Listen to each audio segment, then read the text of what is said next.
Welcome. I'm Leslie Canham. I'm Mary Gavoni. I'm Linda Harvey.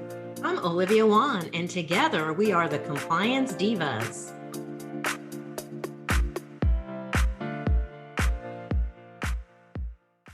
Welcome to the Compliance Divas podcast. My name is Olivia Wan, and I'll be your moderator today. Our subject is how to conduct effective safety meetings. In light of the fact that we're dealing with labor shortages, being pressed for time, many practices functioning about 11% below capacity because we don't have enough team members, that can cut into important training times and including effective safety meetings.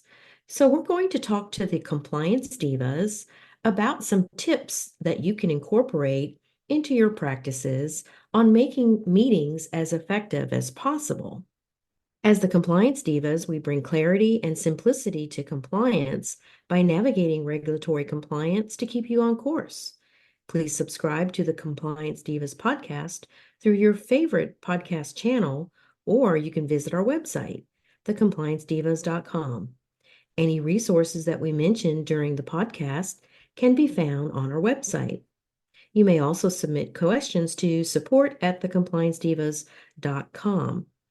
And while you're on the site or on your podcast channel, please, if you don't mind, give us a review. We'd love that. So effective safety meetings. Effective safety meetings gets your team involved and engaged. And the goal is that they walk away from these meetings feeling like their time was well spent and that we've provided important safety reminders that are fresh in their minds, as well as grasping new things that we may have introduced. I'd like to start with Mary and focus in, Mary, on the time factor. Just how do we allocate time with everybody so busy? And wondering also if you have any daily tips about holding them weekly, monthly, quarterly, annually. Can you relate to us some of your ideas and the experience you've had over your career?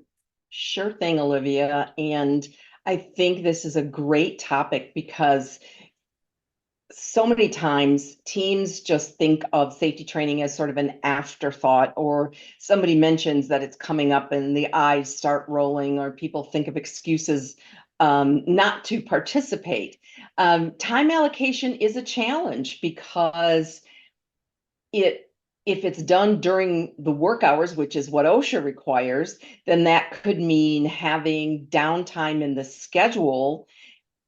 And what I see happen a lot of times is that patients who are not scheduled, who are emergencies, sort of get woven into that time scheduled for the training. And then that takes away from everybody participating in the training, or many times the doctors think that they don't need to be there for the training, and everyone on the team, whether they're admin staff or clinical teams, and the doctor themselves. So allocating an amount of time, maybe 2 hours, or 2 to 4 hours if it's an annual training, if you do it quarterly. And I'm starting to transition my clients over to doing quarterly training because a lot of information can change within that 1 year time of when we last perhaps did training. The other thing you can do in terms of minimizing the time necessary is look at your morning meeting. Are there safety tips? Anything you can review about infection prevention or chemical safety or PPE every day in the morning meeting? And you don't necessarily have to document that every single day, but you could perhaps do a weekly documentation and say, here's the discussion we talked about, or here are the tips we talked about Monday through Friday, and keep a record of what you talked about. So, or once a week, if you have a team meeting, allocate time, put some time on the agenda for safety topics, and making sure that you do stay on time, that you don't go off on tangents. And if people are in disagreement about certain things, I just did that with a team training this morning where there was huge disagreement about hepatitis, then we need to go and gather information, stop that discussion, gather some information, bring it back for another discussion at a later time. And if you work with someone outside your practice to do your annual training, for example, then get on their schedule ahead of time, just like you schedule recare patients ahead of time, get on their schedule so you can stay on track for that amount of time. And the other thing that gets overlooked a lot is new hire training. When you are onboarding new employees, if it's someone who's been experienced in dentistry prior to coming to your practice and they've had training before, then you could give an abbreviated training that is limited to the specific things you do in your practice. How does your sterilizer work? What's your schedule for maintenance, and what are the products that you're using for disinfecting treatment rooms? Those kinds of things that are very specific to your practice. But someone who is absolutely new to dentistry needs to have that comprehensive training before they start performing at-risk functions. So if that's a clinical team member, then before they go into the op, they need to have their safety training. Great points, Mary. So you've said a few things that are really important, and one is allocating the time. So that's a good thing to employ in their practices, making sure it's on the books. And I also like how you elaborated staying on time and not overlooking annual training sessions and making sure new hires are trained. So really good, excellent points, Mary. Linda, how would written agenda be helpful? Olivia, that's a good question. I think overall, when we think about safety meetings, they are a critical operations component for any successful practice or organization. So I love Mary's idea of carving out the time in advance, because if you don't make time for it, it's not going to happen. And having a written agenda is even more meaningful because, as Mary mentioned, and you did too, about staying on time, now you have almost like a checklist, if you will, of things you want to talk about during the meeting, so that it doesn't turn into a gripe session or a vent session. It turns into a positive experience where you're bringing opportunities for improvement, you're bringing updates, and if it's in writing, maybe you're doing a little bit of training, some training on a new piece of equipment or a new chemical that's been introduced into the practice, and you need to have a training roster for that. So having it written serves multiple purposes. One of the things that I've done over the years for just something simple to start with is, if they're floundering and not sure how to start with this, if you've been working with a practice management consultant and they've given you a team agenda meeting for the items you're going to talk about for that monthly or quarterly meeting, simply add safety and compliance on that agenda. Otherwise, I like the fact that compliance and safety can have its own agenda, because there's different things that we need to talk about, and we don't want them to be glossed over or lost. But I like the idea of making it fun, Olivia. And I think, there's not time to play games a lot of times, but something fun about it, whether somebody bringing a quote for the day or a motivational saying. I know some local ambulatory surgery centers that have what's called a good catch program. And what that means is that the nurses are continually on lookout for opportunities for improvement that could catch the situation before it becomes harmful to a patient, such as a piece of equipment that's broken or some medication that's not labeled properly. Just whatever the situation is, it's a good catch. Are there good catches that we have in the office? Oh, we almost forgot to do the testing on this piece of equipment. Hopefully they're not forgetting the spore testing, but there could be some check that may be almost, that's slipping their mind or coming close to forgetting it, and you have a good catch. Or it's about training and you're helping the new team members to understand what they need to do to be on track to help stay current with all the compliance areas. So I think it's multifaceted, but definitely having a written agenda helps keep everybody on track from the time-wise and from the topics. And that way you're moving in an organized fashion to the topics that need to be discussed. And then I'd also like to add that have the team built in an expectation for the team to have a round robin at the end. How would you rate today's meeting? Or was there something you want to talk about we didn't get to talk about that we can either put to the next topic, next meeting, pardon me, or can we add it for a couple minutes today? So that round robin creates an expectation that everybody's going to participate, And the folks that have the maybe strongest personality don't take over the meeting. So Olivia, back to you. That's a great point, Linda. And it does keep everybody on course. Otherwise, we might be spending time learning about what each other did over the weekend and not walking away with important safety topics. And I find that even helpful in my own practices. I mean, I meet with both my practices each morning, and we do go by an agenda, and in my consulting practice, I let another team member lead the meeting, and we have each person speak.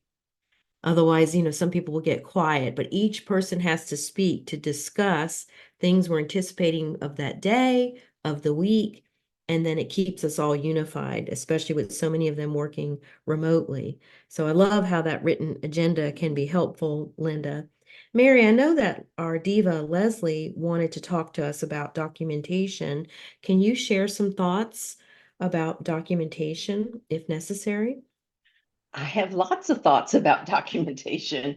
The one thing that we have learned over the years is that documentation is everything to OSHA. In other words, if it's not documented, OSHA will assume that you haven't done whatever it is, training or putting together protocols and so forth.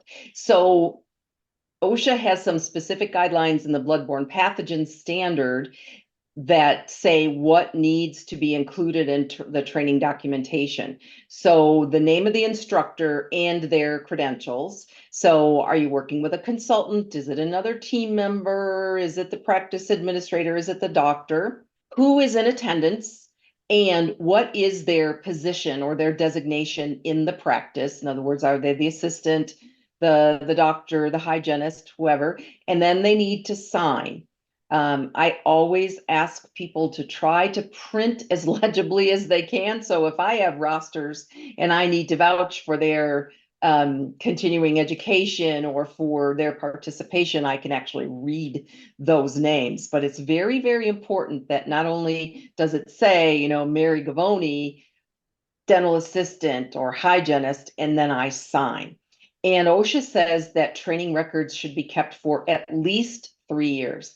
And I don't think there's really any reason to go through and purge those training records. I would, if you're having everyone sign in on a paper form, then scan that document and save it electronically in a folder. So then you've got a good long history in case you did have an OSHA inspection.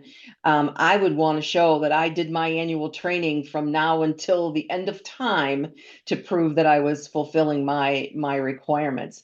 So we do get a lot of questions about who is qualified to do the training. And you don't necessarily have to have specialized safety training or a credential. You can be the practice owner, you can be a team member, but you do have to understand what the material that you're presenting to the team. So you have to be at least a few steps ahead of that team, but it also could be someone who is a consultant, someone perhaps who's even an OSHA outreach trainer, but that's not a requirement for training. It's a great asset for someone to have that credential, but it's not required.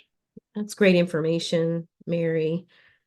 Documentation is key, proving that you did it. So, I mean, even if you ordered a new product, if it's 10 minutes of training on what PPE is and how to dispose of it and so forth. But getting everyone involved is important. So as I mentioned, you might call on different ones to add to the meeting content, or even sometimes incorporating games, as Linda alluded to, might make it more enjoyable. Or even I talked to someone recently about putting together a poster board of pictures. So maybe there's something that's deficient in the practice.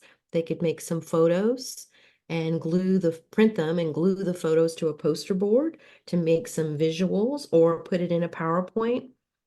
And taking turns presenting is key, because sometimes we could lose our shy people to the personalities that are stronger and more outgoing, and overlook the fact that even these shy individuals have valuable pearls of wisdom to offer to our group. So we want to preserve the time and let everyone participate. Are there any additional thoughts from the divas that you would like to share, Mary? I just had a thought. I have a client that I'm working with who's really trying to improve patient customer service. And she's assigned the team members to do some outside reading on about customer service and those types of things. And they have this system where everyone can share or not share a special tip in their morning meeting. If they do share a tip that they believe is worth investigating and perhaps incorporating into the practice, then they get a chip. And and everybody gets a different color chip, and they put the chips in a jar. And then at the end of the month, the person who has the most of their own color chips in the jar gets some kind of a gift card, nothing big, but just some kind of a reward. So it encourages participation, and it's definitely encouraged people to do their reading homework. So I think it could easily happen. Go through the CDC website, go through some of the news feeds and see what's happening. There's, reports on flu and measles and all kinds of things going on. So there's something that someone could share and create a little competition around it. And everybody benefits because they get informed about what's happening. That's a great idea, Mary. I love it. What about you, Linda? I just want to compliment Mary as well, Olivia, because it brings out the shy individuals. You may not be comfortable bringing it up right away, but it helps them to come out of their shell. And I'm sure one-on-one or in small groups at lunch, they're not shy. Everybody's talkative. But when you put somebody in a formal meeting, then their shy tendencies may tend to take over. So this is a great way that people can read a book, the staff can read a book, they can participate and find these ideas. And it's like a suggestion jar almost. And so I think it's a great idea. And then the tokens, that's a perfect thing. Because in the end, you just don't want your time to get chipped away during the meetings and planning for those and planning for safety. So I think if you can add that in, it's a great idea. So I agree.